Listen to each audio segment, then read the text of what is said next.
I'm Judy Shaw for NYSE Floor Talk. Joining me today is Francesco Starace. He is the CEO and General Manager of Enel Group. Francesco, thank you so much for joining me. You're welcome. Thanks for having me in my living room. Yes, your living room. Welcome to my living room. It's wonderful. I'm so great that we can talk. And you're talking to me from Rome, which is even more wonderful. But let's talk about Enel. Now, Enel operates one of the largest electricity networks in the world. How does your company approach environmental sustainability? Well, we approached sustainability as a whole, not just the environmental one. So we basically put down a strategy that had to do with the fact that we would develop our company, grow it, but not destroy resources in the process. So a circular concept is embedded in this kind of strategy that we had devised several years ago. So then we focused on 4 pillars for our development of strategy, which are 4 of the 17 Sustainable Development Goals. And they're very easy to remember because they're all odd numbers, 7, 9, 11, 13.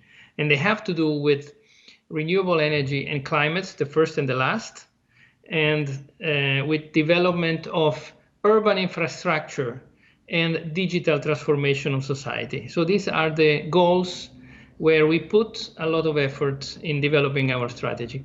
The strategy is embedded in all our operating processes and tools. So it's not something that it's out there, but it's deep down in the development of all our activities. It's embedded in our day-to-day work practices. And that's basically where we started from.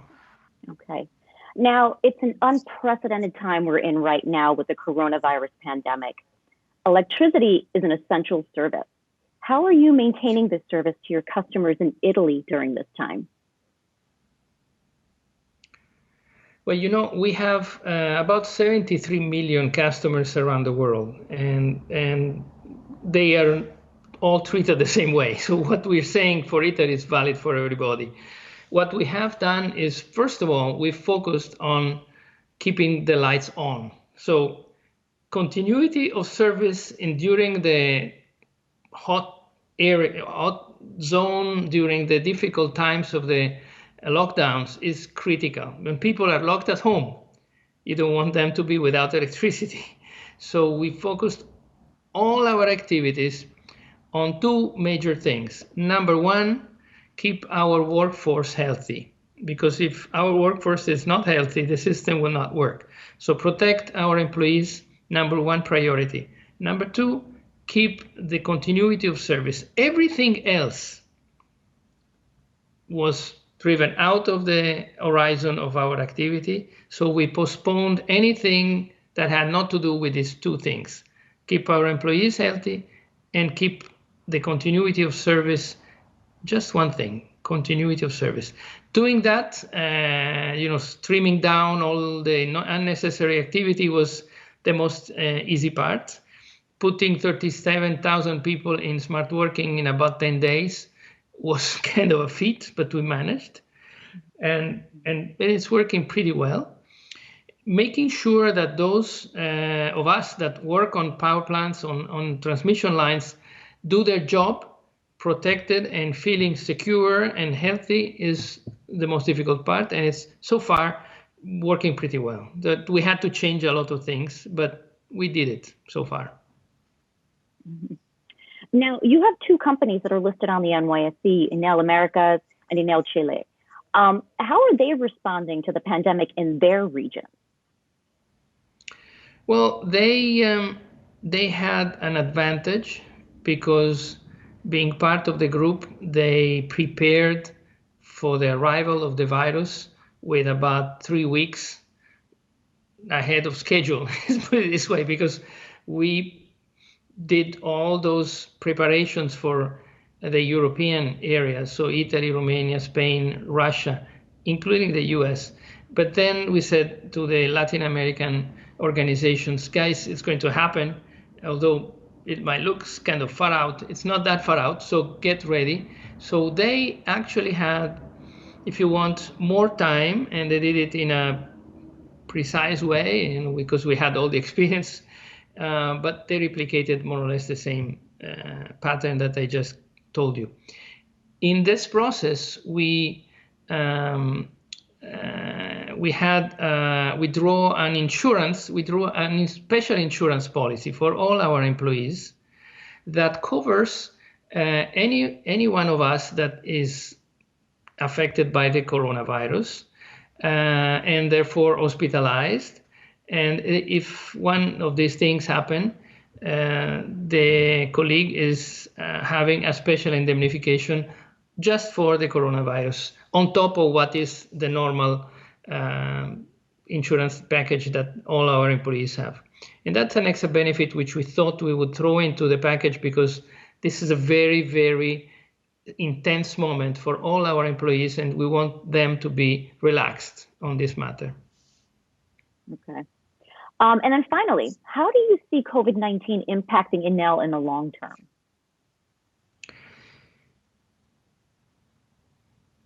I think the last two words are very important, on the long term, because on the medium, small term, or short term, we are quite neutral from the COVID-19. Seems strange, but this combination of supply spikes and drop on demand on industrial, they more or less even out.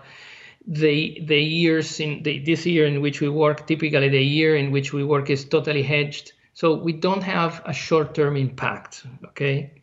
But we will have a longer-term impact if the economy doesn't pick up. So we think probably the months of May, June will be very important to understand how quickly a country picks up its own normal operating, let's say, economic cycle after a lockdown, because the first two countries that will go through the whole cycle will be, after China, Spain and Italy, and we are present in large forces in both countries. So during these 2 months, we will know what happens everywhere else, because this is a music that is played with different tunes, but it's always the same across all geographies, and we will understand how this plays out.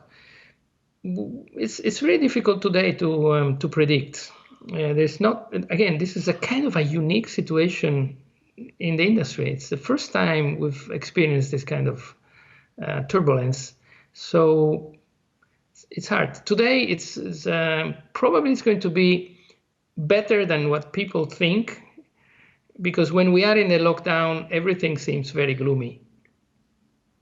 But probably when we get out of that, we will find out it's not as bad as we thought.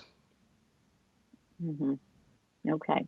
Well, Francesco, thank you so much for joining me, and do stay safe. And I look forward to seeing you at the New York Stock Exchange. Thank you very much. And I really hope to see you in person. Yes. Take care.